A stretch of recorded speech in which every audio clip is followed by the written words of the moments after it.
안녕하세요. 커피앤톡입니다. 오늘도 와주셔서 감사드리고요. 바로 사연 읽어보겠습니다. 안녕하세요. 저는 49살의 여자이고 23살의 딸을 둔 엄마입니다. 21년도도 이제 4개월밖에 남지 않았는데 내년이면 저도 벌써 반백살이라니 실감이 나지 않아요. 49년을 살면서도 아직 못 이룬 것도 많고 못 해본 것도 너무 많은데 시간은 왜 이렇게 빨리 흘러가는지 무심하게도 저를 기다려주진 않더라고요. 그래서 50이 되기 전에 뭐라도 하나 해보자 싶은 마음에 휴학계를 낸 딸과 함께 현재는 제주도에서 한 달 살이를 하고 있어요. 딱 한 달만 살고 오자 싶은 마음으로 제주도에 내려갔는데 제 생에 처음으로 느껴보는 여유로움과 한가함에 한 달만 더 머물다 가자고 딸과 함께 결정을 했어요. 제주도는 남편과 신혼여행으로 처음 와보고 이번이 2번째인데 20여 년 전에 왔던 제주도와는 너무나도 다른 곳이 되어 있었어요. 젊은이들도 많이 와서 여행하고 등산객들도 한라산 등반을 하러 많이 오는데 저 때와는 다르게 다들 일도 열심히 하고 즐기기도 열심히 하는 그런 삶을 살더라고요. 나도 조금만 늦게 태어났더라면 이 시대에서 이렇게 살았을 텐데 하는 생각도 들었죠. 그래서 제 딸한테만큼은 해보고 싶은 게 있음 다 해보라고 해요. 저는 제 딸이 더 넓은 세상에서 더 많은 경험을 했으면 하는 바람이 있거든요. 저처럼은 안 살았으면 좋겠거든요.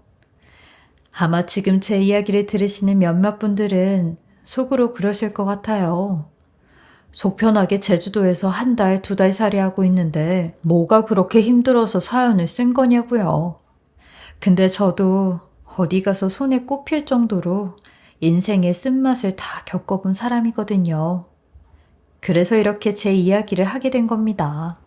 저는 특히나 시댁과의 문제로 제 결혼 생활이 불행했는데 그 문제가 아직까지도 제 발목을 잡고 있어요. 그걸 혼자 겪어야 되니 더 고통스러운 것 같고요. 저랑 남편은 10살이나 차이가 나는 부부였는데 남편이 저를 만났을 당시에도 노총각이어서 셋째인 시동생이 먼저 결혼을 했다고 했어요. 근데 저희 결혼할 때쯤 시동생이 이혼을 하게 되었는데 시동생의 갑작스러운 이혼으로 어쩌다 제가 득을 보는 상황이 왔어요. 가뜩이나 시어머니는 장남인 남편이 도대체 언제쯤 결혼을 할까 목이 빠져라 기다리고 계셨는데 제가 나타났고 거기에 시동생이 이혼까지 하니 이제 며느리는 저 하나밖에 없다고 하셨어요. 그리고 시동생과 함께 살았던 그 여자가 시어머니는 처음부터 마음에 안 들었다며 이혼하기에 정말 잘했다고 하셨거든요. 그래서 이제부터는 오롯이 저한테만 사랑 주고 저한테만 관심을 준다고 하셨어요. 근데 사실 저는 누구한테 주목받거나 관심받는 걸 좋아하는 타입이 아니라 그 말을 하는 시어머니가 약간은 부담스러웠어요. 그게 어느 정도였냐면 이제 막 처음으로 인사를 드리러 갔는데 가자마자 저한테 결혼 날짜부터 잡으라고 하셨거든요. 원체 시어머니 성격이 화끈하시고 까탈스럽지가 않아 쿨한 부분도 있었는데 이런 시어머니의 성격이면 뒤에서 호박실 까는 일은 없겠다 싶었어요. 그리고 시어머니는 결혼 전부터 저한테 물질 공세를 하시며 저를 꽉 잡아두려고 하셨는데 제게 그러더라고요. 내가 너 신혼집은 좋은 걸로 해줄 테니까 제발 우리 아들이랑 헤어지지만 말고 오래오래 살거라. 네가 우리 아들 곁을 떠나지만 않고 잘 살아주면 내가 더 좋은 거 해줄게. 그리고 예단 같은 거는 준비하지 않아도 된다. 그냥 니네 둘이 알콩달콩 잘 살기만 하면 나는 다 좋아. 그리고 이런 시어머니는 마치 보란 듯 얼마 안 돼 바로 신혼집을 계약해 주셨어요. 저희 엄마도 이런 시어머니의 통큰 행동에 저를 정말 많이 생각해 주시는 것 같다며 괜찮은 집안 같다고 하셨죠. 저희 엄마야 본인 딸이 시댁에서 이런 귀빈 대우를 받으니 좋아하시긴 했어요. 그래서 저도 남편과 속전속결로 결혼을 하게 되었죠. 근데 문제는 결혼하고 얼마 안 돼 제가 몰랐던 사실을 알게 되었어요. 일가 친척들에게 인사를 드리기로 해서 시댁에 가게 되었는데 시모와 신우가 하는 이야기를 우연히 듣게 되었죠. 둘은 무슨 예단에 관한 이야기를 하더라고요. 아이, 엄마, 그래가지고 그 옷은 입어봤어? 어때? 확실히 촉감이 다르지? 내가 가라고 한 매장으로 간 거지? 그래, 확실히 다르긴 하더라. 아, 왜 옛날에 네 아버지가 사기당해서 가짜 모피 사가지고 왔잖냐? 그때 입었던 모피랑은 차원이 달라. 아주 털에서 윤이 좔좔좔 흐르는데 이따가 사람들 다 가면 살짝 보여줄게. 알았어, 엄마. 오빠 집까지 해줬는데 그 정도 예단은 당연히 받아야지. 그러게 엄마는 왜 예단을 안 받는다고 그랬어? 설상 그랬다고 해도 새언니는 양심도 없나? 하지 말란다고 진짜 혼수만 빨랑해가지고 와? 모피코트 정도는 진작에 해줬었어야지. 그렇게 센스가 없나? 이거사, 생각 좀 해봐라. 만약에 네 새언니한테 예단해가지고 오라고 내가 뻐기면 네 오빠랑 결혼 안 하겠다고 도망가면 어쩔 거야? 네 오빠 곧 마음 바라보는데 일단은 장가는 보내야 될 거 아니야. 나도 다 생각하고 안 받는다고 했었던 거야. 그래도 네 새언니 친정엄마가 시골 사람이라 그런가? 사람이 순하니 양심은 있어서 내가 그거 하나 받아낸 거지. 아무튼간 너도 입 조심해. 알았어. 나중에 그 모피코트 나 꼭 물려줘야 된다. 저는 이 둘의 대화를 듣고 얼마나 기가 막히던지 이제 결혼한 지 겨우 넉 달 됐는데 벌써부터 이런 식으로 사람 뒤통수를 치나 싶었어요. 그 둘은 한참을 속닥거리다가 마당 쪽으로 나왔고 우두커니 서 있는 절 보니 기겁을 하더라고요.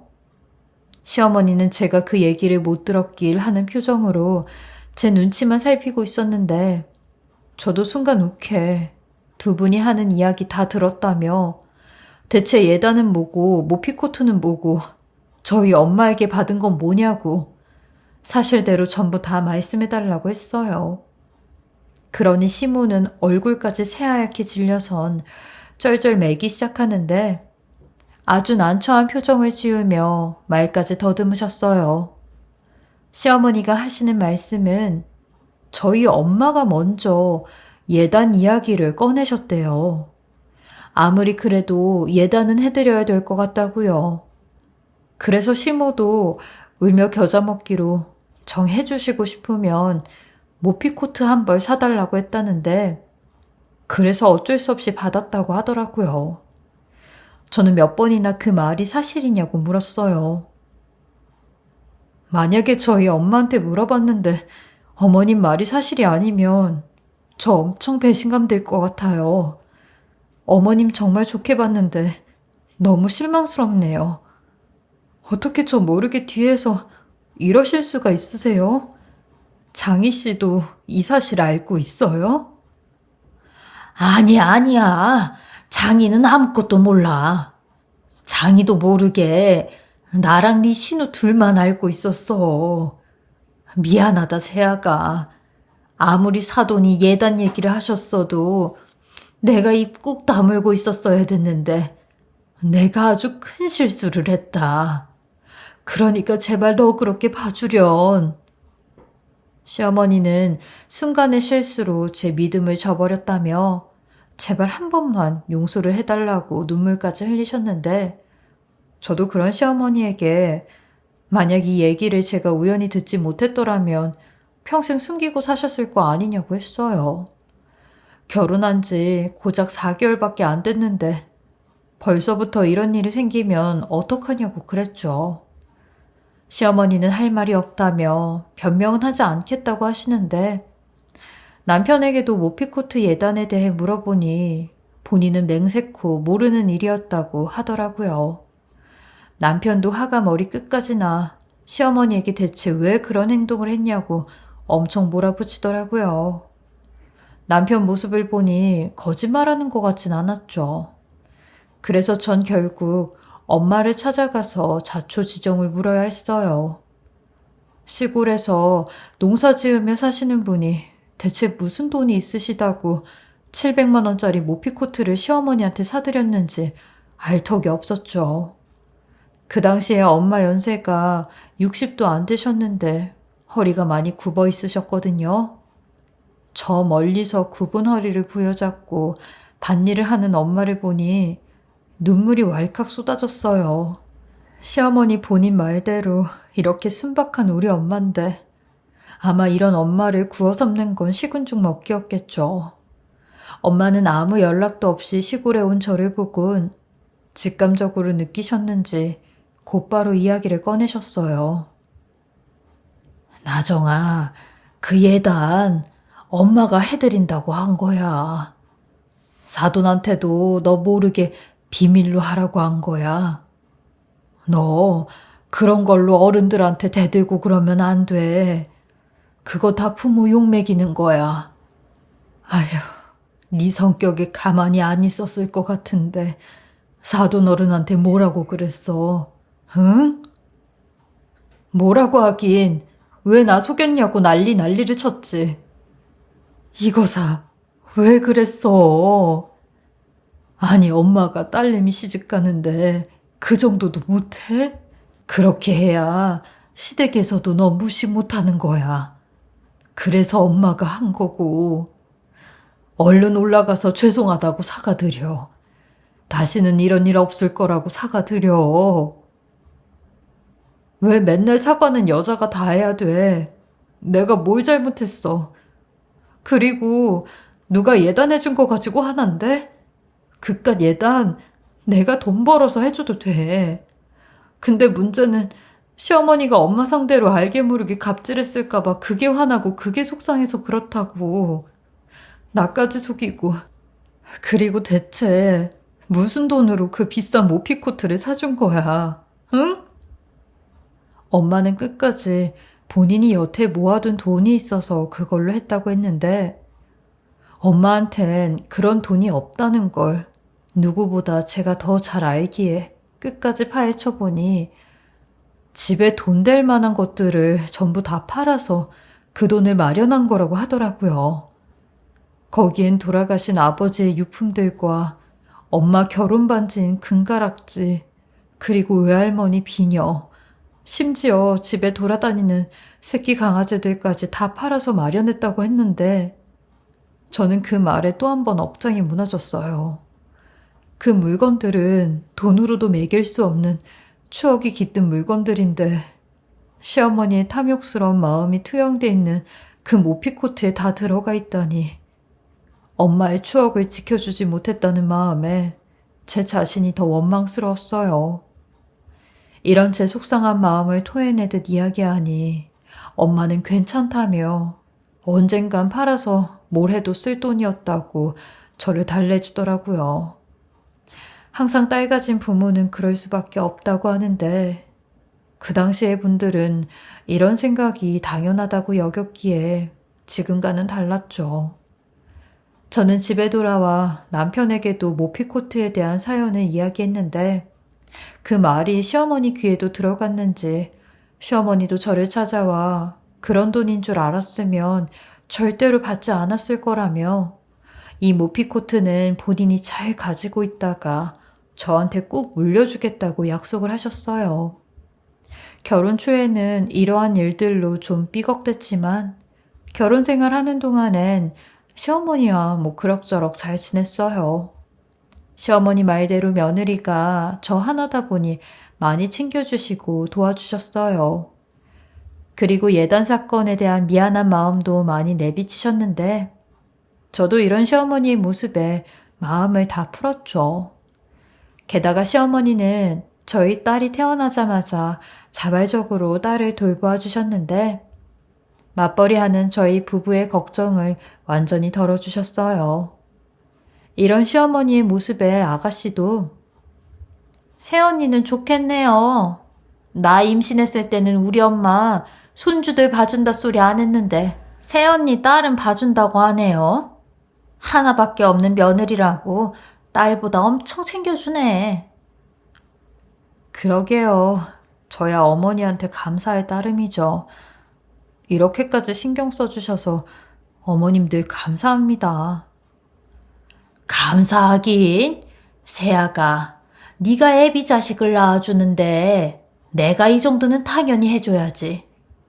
나를 친정엄마다 생각하고 뭐 부탁하고 싶으면 편하게 부탁하고 그래. 알았지? 내가 너 둘째 낳으면 둘째도 다 봐줄 거야. 걱정 마라. 그날 이후 시어머니는 매일같이 출퇴근을 할 수 없으니 하나둘씩 본인 짐을 가지고 와 저희 집에 두었고 일주일이면 6번을 저희 집에서 주무시다 보니 1, 2년이 지나 자연스레 합가를 하게 되었어요. 어쩌다 보니 물 흐르듯 같이 살고 있더라고요. 물론 살면서 크고 작은 문제들로 가끔씩 언쟁이 오고 간 적은 있었지만 큰 소리 한 번 낸 적 없이 무난하게 잘 지냈어요. 그 중에 시어머니와 제일 마찰이 컸던 게 둘째 임신 문제였는데 시어머니는 저희 딸이 클수록 더 둘째를 갖기 어려워진다며 하루라도 어리고 젊을 때 둘째를 낳으라고 하셨어요. 그래야 본인도 둘째 봐줄 기력이 있다고 하시는데 저도 이런 시어머니 못지않게 정말 둘째를 원하고 있었어요.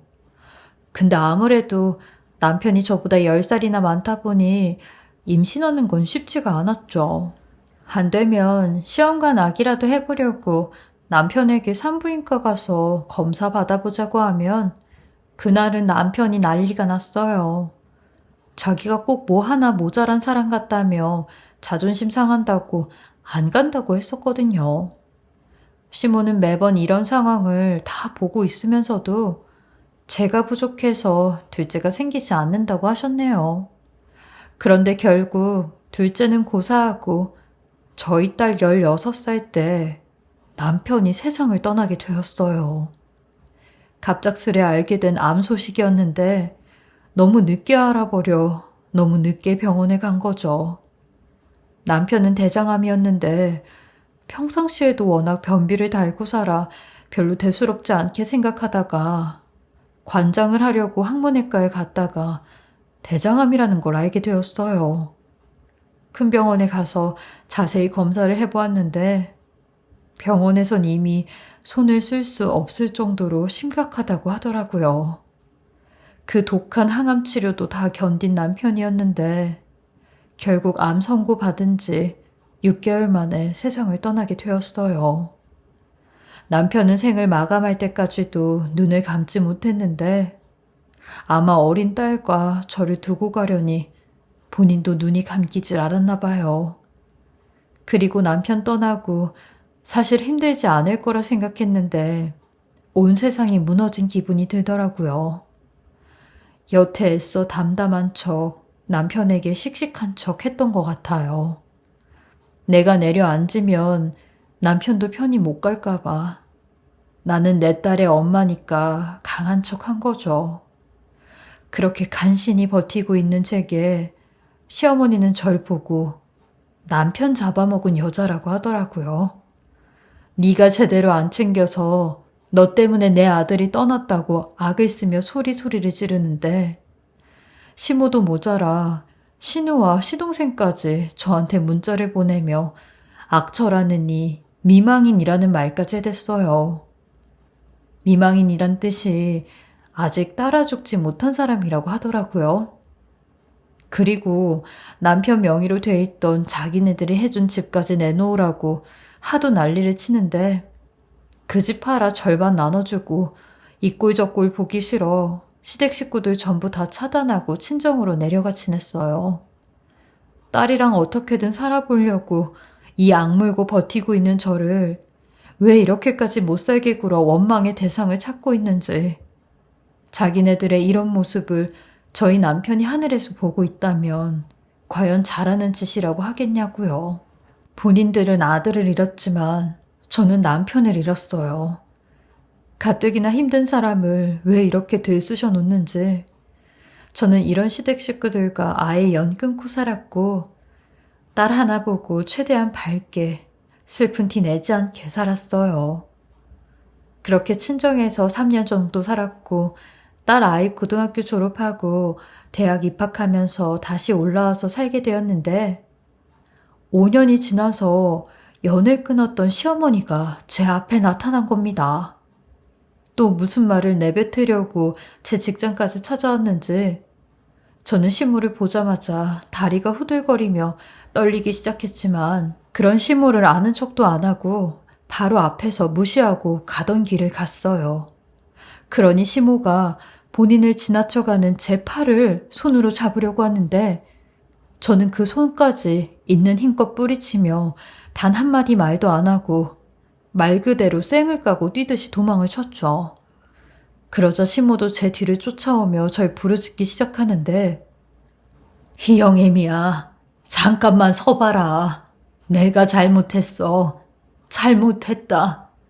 사과하려고 온 거야. 사과하려고. 제발 얼굴 보고 얘기하자. 정신없이 도망치다 결국 막다른 길이 나와 어쩔 수 없이 시모와 마주하게 되었는데 왜 이제 와서 이러는 거냐고, 뭐 콩고물이라도 떨어질까봐 찾아온 거냐고 소리를 쳤죠. 그러니 시모는 저랑 제 딸이 그리웠다고 하더군요. 17년 동안 우리 같이 부대껴 살면서 서로 웃고 울고 했잖니. 그땐 나도 자식을 잃었다는 충격에 내가 너한테 하면 안 되는 말들을 했어. 그거 진심으로 사과할게. 나도 그동안 너무 괴로웠다. 그리고 장이가 보고 싶을수록 내 손녀딸 희영이가 보고 싶고 네가 보고 싶었는데 우리 희영이 이제 20살 됐지? 내 손으로 키워 얼마나 애틋한지.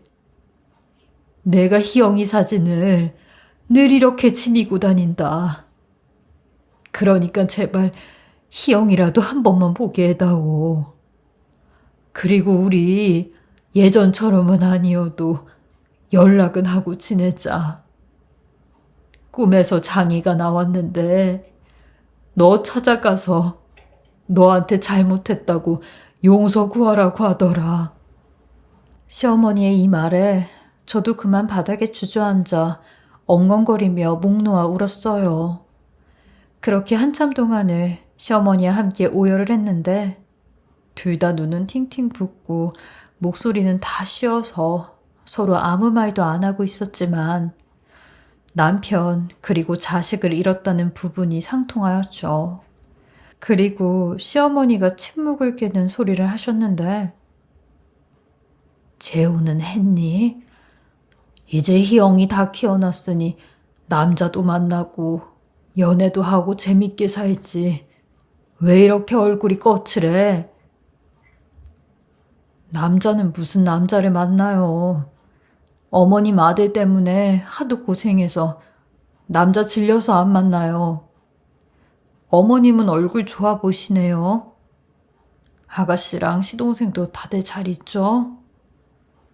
그렇게 서로의 안부를 물으며 그간 있었던 이야기를 하게 되었는데 아가씨는 여전히 대차게 잘 지내고 있고 시동생은 1년 전에 재혼을 했다고 하더라고요. 근데 재혼한 여자가 어마어마한 집안의 딸이라는데 그리고 그 여자의 어머니랑 동생은 의사라고 하는데 아버지는 은퇴를 했어도 아직까지도 입김이 상당해 시동생도 길을 못 핀다고 하더라고요. 솔직히 저희 시동생이지만 그 정도의 여자를 만날 인물은 안 되는데 어떻게 그런 여자를 만났냐고 물어보니 돌싱들끼리 만나는 인터넷 카페에서 알게 돼 둘 다 재혼을 한 거라고 하더라고요. 근데 시어머니는 그 여자가 하도 잘난 척을 하고 있는 척을 해대서 재수가 없다는 말까지 하셨어요. 그리고 둘째 며느리를 보고 나니 더 제 생각이 났다며 저랑 너무 많이 비교가 된다고 하시더라고요. 그래서 찾아온 이유도 있었고요. 그날을 계기로 저는 시어머니와 저희 딸을 만나게 해주었고 가끔씩 연락을 하며 만나기도 했는데 매번 만날 때마다 시어머니는 제게 집 반찬이랑 김치를 해다 주셨어요. 제가 직장 생활을 하니 바쁘다고 이렇게 챙겨주신 거죠.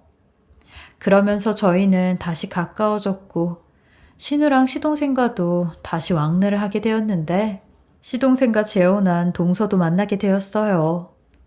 시어머니 말대로 동서는 콧대가 하늘을 찔렀고 집에 와서도 손 하나 까딱하지 않더군요.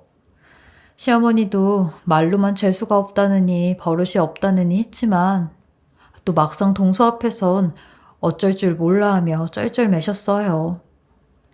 그러던 어느 날 시어머니께서 김치를 담근다며 저보고 와서 가져가라고 하시길래 시댁에 갔는데 김치는 없고 김장 재료만 수북히 쌓여있고 시모는 허리를 싸매고 누워 계시더라고요. 그래서 왜 그러시냐고 물어보니 방금 전에 계단에서 넘어지면서 허리랑 꼬리뼈를 다쳐서 꼼짝을 못하겠다고 하시는 겁니다. 그래서 저보고 김치는 네가 담그면 안 되겠냐고 하시더라고요. 어차피 전부 다 저희 거고 몇 폭이 안 된다고요. 양을 보니 제가 해도 될 것 같아 매번 얻어먹고 한 게 죄송스러워 알겠다며 김치를 담갔어요. 시댁이 주택이라 한겨울에 마당에서 배추를 절이고 물을 다 빼고 꼬박 아침 8시부터 김치를 담그고 뒷설거지까지 하니 저녁이 되었어요. 그리고 그때쯤 딸도 알바를 끝내고 시댁으로 왔는데 저 혼자 이 많은 걸 하고 있다고 들으니 돕겠다고 온 거였어요. 하루 종일 서서 서빙하느라 지도 힘들었을 텐데 저 때문에 와준 딸이 고맙기만 했죠. 그런데 딸이 오고 나서 얼마 안 돼 생각지도 못한 불청객이 찾아왔는데 동서였습니다. 그리고 더 생각지도 못한 일이 벌어지고야 말았는데 동서는 오자마자 절 쓱 쳐다보더니 인사도 하지 않고 곧장 시어머니에게 다가가 김치 다 됐다고 해서 왔어요. 이거 가져가면 되죠? 생각보다 양이 많네. 이 김치 제가 하라는 대로 하신 거죠? 그럼 우리 둘째 며느리가 하라는 대로 다 한 거야. 이거 전부 다 가져가면 돼. 맛이 있어야 될 텐데 바쁜데 어여 가지고 가. 내가 차에다 실어다 줄게. 너는 손도 대지 말아라. 얘 큰애야 뭘 보고 있어. 이것 좀 들어. 허리랑 꼬리뼈가 아프다는 시어머니는 언제 그랬냐는 듯 두 팔을 걷어올려 김치를 들기 시작하는데 그걸 보곤 얼마나 어이가 없는지 어딜 한 대 얻어맞은 것 같았어요. 제가 하도 황당해 어어거리며 우물쭈물대니 시어머니가 뭐하고 있냐며 소리를 꽥 지르는데 제가 안 하니 저희 딸한테 너라도 김치를 실어 나르라고 하는 겁니다. 저는 그런 시어머니를 제지했고 따지듯 물어 얘기했어요. 어머님 지금 뭐 하시는 거예요? 저희 집 김치를 왜 동서한테 다 준다고 하세요? 이건 말이랑 다르잖아요. 얘는 지금 뭐라고 하고 있는 거야? 내가 김치 해달라고 했지? 언제 이 김치가 니네 집 김치라고 했냐? 둘째 앞에서 쓸데없는 소리 하고 있어. 야 희영아, 네 엄마 대신 네가 드러날라라. 이 할미가 이걸 다 들어야겠냐? 너 쓸데없는 소리 할 거면 저리 비켜. 걸리적대지 말고. 왜 이러세요 진짜. 어머니 뭐 치매라도 걸리셨어요? 아니 새빨간 거짓말까지 하면서 지금 뭐 하시는 거예요? 아 진짜. 저기요. 싸우는 건 저 가고 난 다음에 싸우시고 이거 빨리빨리 안 옮기세요? 나 차에서 바로 나와서 외투도 안 가지고 나왔단 말이에요. 추워 죽겠는데 여기서 나 얼어 죽으라고요? 지금 사람 세워놓고 뭐 하는 거야? 어휴, 진짜 환장하겠네. 너 빨리 이거 안 날라? 아이고, 둘째야. 일단은 얘들이 이거 다 나를 때까지 내가 네 차에 가서 외투 가지고 올 테니까 차키 줘라. 내가 얼른 다녀올게. 추운데 외투 입고 있어. 그렇게 시어머니는 동서의 외투를 가질러 차로 갔고, 저는 이 상황에 대해 동서에게 이야기를 하고 있는데 동서는 마치 개가 짖고 있는구나 하는 태도로 듣는 척도 안 하고 핸드폰만 만지작거리더라고요. 그리고 그때 시어머니가 동서의 외투를 품에 안고 버선발로 뛰어왔고, 오자마자 동서의 어깨에 그 외투를 입혀주며 아유, 우리 둘째 몸이 아주 얼음장이네, 얼음장 하는데, 저는 동서 어깨 위에 걸쳐진 외투를 보곤 또 한 번 눈이 돌아가 그 자리를 싹 다 뒤집어 놓았네요. 그 외투는 제가 입고 살았던 저희 엄마가 시모에게 해주셨던 그 모피코트였습니다. 저는 그걸 보자마자 시어머니에게 어머님, 이 모피코트 저희 엄마가 예단으로 드린 거 아니에요? 근데 이게 왜 동서한테 가 있어요? 이걸 왜 동서가 입고 있냐고요? 이걸 동서한테 주면 안 되죠. 얘가 오늘 왜 이래? 내 거고. 내가 내 며느리한테 준다는데 네가 무슨 상관이야? 네가 뭔데 이러냐고. 어머님이 이러시면 안 되죠. 이게 어떤 돈으로 산 건데. 그리고 이거 받으실 때 뭐라고 하셨는지 기억 안 나세요? 이게 왜 동서 거예요? 주인 찾아줄 거면 저한테 줘야죠. 동서, 미안한데, 아니 미안할 것도 없지. 이 모피코트 주인 동서 아니야. 이거 빨리 벗어.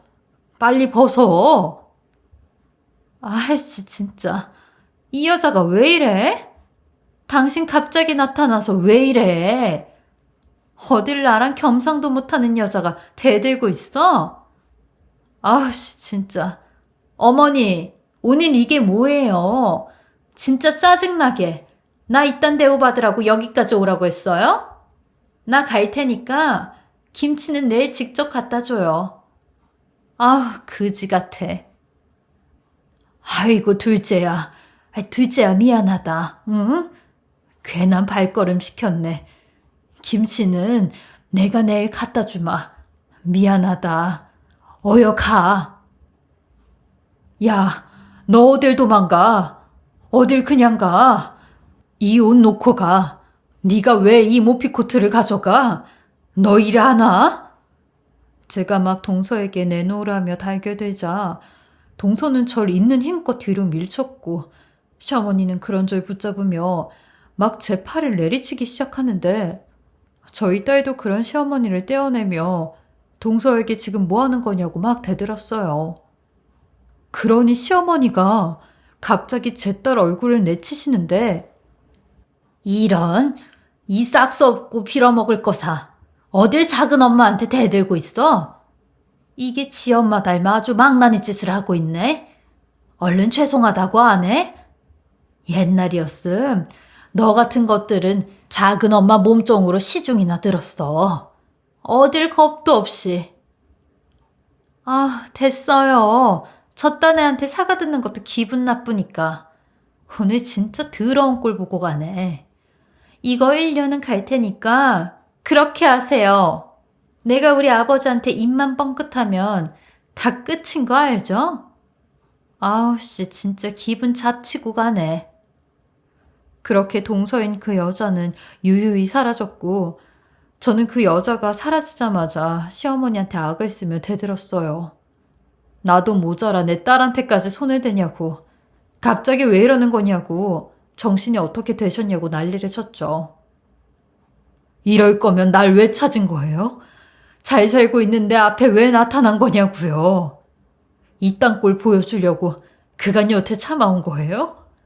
대체 무슨 생각으로 이러신 거냐고요? 왜 다시 찾았냐고? 그야 내 아들 떠나게 했으니까 평생 괴롭히면서 살려고 다시 나타난 거지. 부려먹고 뜯겨먹어서 내 아들 한 풀어주려고. 내가 너 찾아가기 전에 우리 장이 꿈꿨다 그랬지? 우리 장이가 너 찾아가서 용서 구하라고 했다고. 근데 그건 거짓말이고 장이가 나보고 그러더라. 죽은 게 너무 억울해서 나보고 대신 복수해달라고.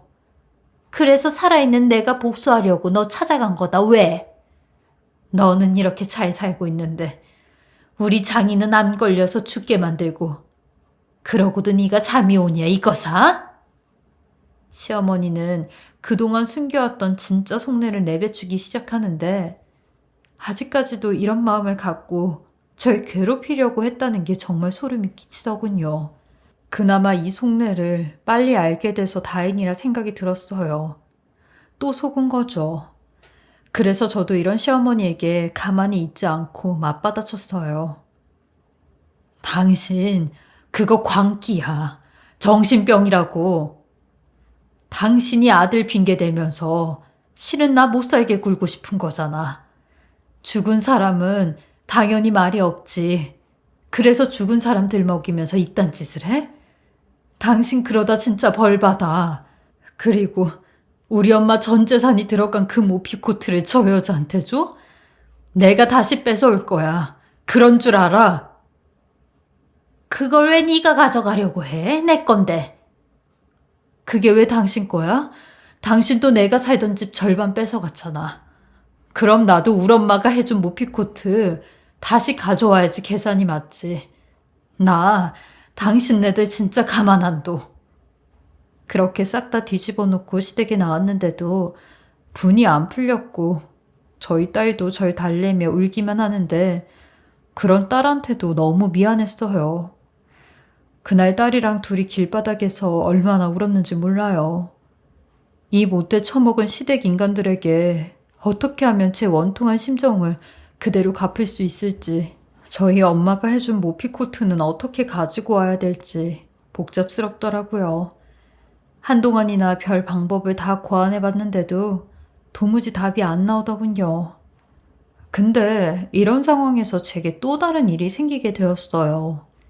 이번엔 저희 딸의 일이었는데 제가 시댁일 때문에 정신이 팔려 딸을 잘 보살피지 못했는데 딸이 어느 순간부터 저 몰래 새벽에 나가 밤늦게 돌아오기 시작하더라고요.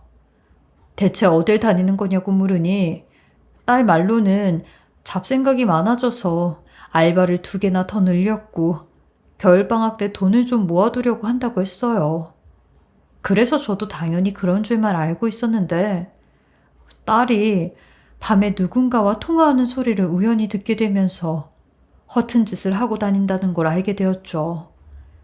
그 내용은 대충 이러했는데 언제라도 부르시면 달려가겠다느니 무조건 몸 바쳐 수발을 들겠다느니 하라는 대로 다 하겠다고 하는, 누가 들어도 이상한 내용의 이야기를 하고 있는데 가슴이 철렁 내려앉더라고요. 당장이라도 방에 들어가서 무슨 통화를 하고 있냐고 묻고 따지고 싶었지만 제가 다그치면 100% 거짓말을 할 게 뻔해 월차를 쓰고 딸을 미행하기로 하였어요. 그렇게 떨리는 심장을 움켜잡고 딸의 뒤를 밟게 되었는데 딸은 제가 전혀 예상하지 못했던 곳을 가는 겁니다. 바로 저희 시댁이었죠. 그리고 시어머니와 같이 밖으로 나와 또 다른 곳으로 발걸음을 옮겼는데 시댁하고는 한 40여 분 정도의 거리에 있는 고급 빌라였어요. 저는 그 둘이 들어가자마자 한참 동안 밖에서 기다렸다가 안에서 나오는 사람을 통해 그 빌라 안으로 들어갔고 일단은 우편함을 다 뒤져보았어요. 그리고 역시나 거기엔 제가 아는 이름이 나오는데 시동생의 이름이었죠. 그걸 보곤 여기가 시동생과 동서의 집인 걸 바로 알게 되었어요. 근데 문제는 왜 제 딸이 이 집에 온 건지 그게 궁금했어요. 그렇게 한참을 멍하니 우편물만 손에 쥐고 있었는데 엘리베이터 내려오는 소리가 들리더군요. 그래서 황급히 몸을 지하 계단 쪽으로 숨겼는데 세상에 엘리베이터에서 내린 사람은 저희 딸이었는데 딸은 양손 가득 음식물 쓰레기와 분리수거 쓰레기를 가지고 밖으로 나가는 겁니다. 대체 저 안에서 뭘 하는 건지 짐작이 안 갔고 그 모습을 보자마자 곧바로 달려나갔어요. 그리곤 딸의 뒷모습에 대고 귀청이 떨어질 만큼 이름을 불렀는데 딸도 제 목소리를 듣곤 들고 있던 쓰레기들을 떨어뜨리고 말더라고요. 절 보더니 사색이 되어 다 설명하겠다며 제 쪽으로 오는데 전 그런 딸에게 설명이고 뭐고 여기서 뭐하고 있는 거냐고 소리를 고래고래 질렀어요. 네가 왜 이딴 걸 들고 여기서 이러고 있냐고 막 다그치며 네 할머니가 이러라고 시켰냐고 물었어요. 그러니 딸은 울부짖으며 자기가 자기 발로 들어갔다며 엄마 모피코트를 훔쳐서라도 갖다 주려고 했다는 겁니다. 그래서 지가 먼저 할머니한테 연락해 작은 어머니한테 사과드리고 싶은데 어떻게 하면 용서를 해주시냐고 물었대요. 그래서 시모가 그럼 이 집에서 동서의 수발을 들으며 사죄를 하라고 시켰다는데 저는 그 말을 듣곤 더 화가 나 딸의 팔을 사정없이 치며 누가 너 보고 그렇게 하라고 시켰냐고 누가 너 보고 이딴 짓을 하라고 했냐고 막 난리를 쳤어요. 딸은 아무 말도 안 하고 하염없이 울기만 했는데 그 모습도 화가 나 당장 짐 싸서 나오라고 했네요. 그리곤 딸이 가자마자 저도 땅을 치며 서럽게 울었는데 아무 잘못도 없는 딸한테 화풀이를 한 것 같아 제 자신이 너무 형편이 없더라고요. 그 후로 딸과는 한 보름 동안이나 아무런 얘기도 하지 않았어요. 그 좁은 집에서 마주쳐도 못 본 척하며 서로 지냈는데 보름이 지나자 딸이 먼저 제게 무슨 서류 봉투를 한 장 건네는 겁니다. 그리곤 엄마, 이걸로 엄마 복수하고 싶은 거 다 해. 내가 그 집에서 한 달 동안 일하면서 손에 넣은 건데 어쩌면 이게 엄마 모피코트보다 그 집안을 더 망하게 할 수 있는 무기가 될 거야.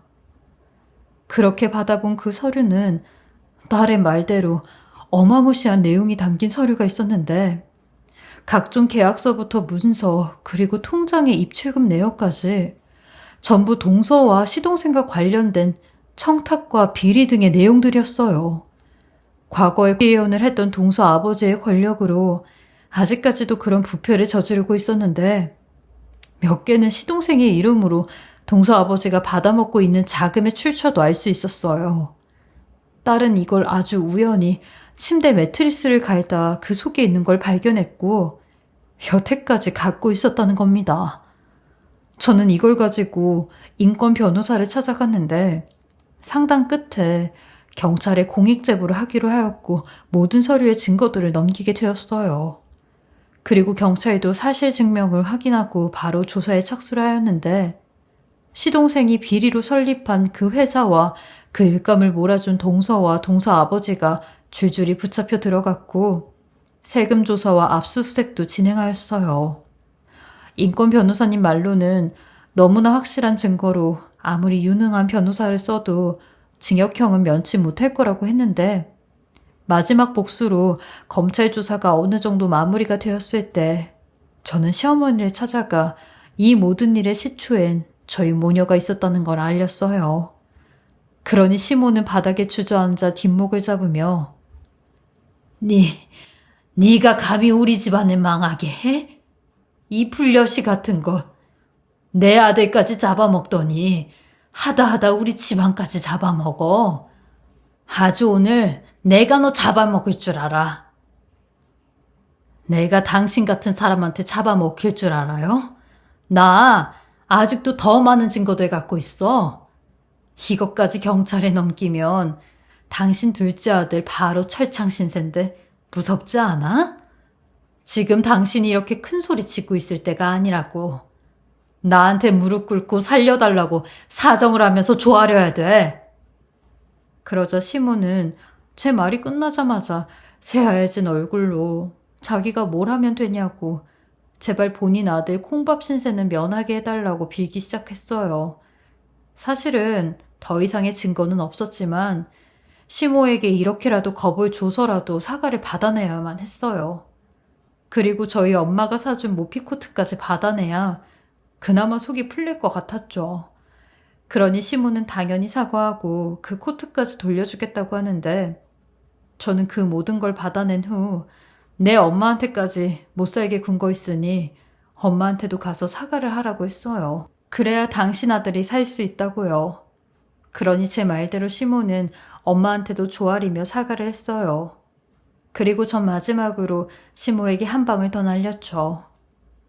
당신 큰아들이 꿈에 나와서 나 좀 복수해달라고 했다면서요. 근데 결국 당신 큰아들은 내 편이었네요. 하늘에서도 다 알고 있는 거야. 누가 옳고 그른지.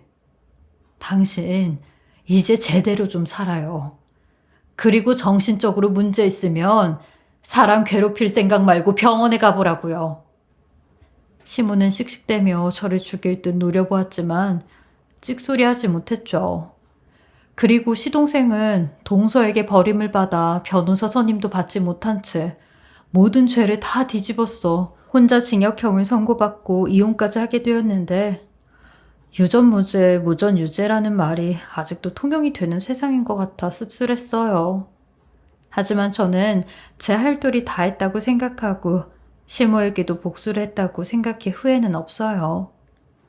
49년을 살면서 정말 남들은 단 한 번도 겪어보지 못했던 일을 저는 여러 개나 겪어봤는데요. 이제는 좀 마음 편히 저희 딸과 살면서 남들 한 번씩은 다 걸어본 꽃길이라는 길을 걷고 싶은 마음뿐이에요. 그리고 한편으론 또 이런 일들이 생기면 어쩌지 싶은 불안한 마음이 들긴 하지만 늘 하늘에서 남편이 지켜주고 있다고 생각하면 든든한 마음이 들어 약해지다가도 다시 굳게 다잡곤 합니다. 제 긴 이야기 들어주셔서 감사하고요. 여러분들도 늘 꽃길 가득한 일들만 가득하시길 바라겠습니다. 지금까지 커피앤톡이었습니다. 오늘도 끝까지 함께 해주셔서 감사하고요. 저는 다음 영상으로 또 찾아뵙겠습니다.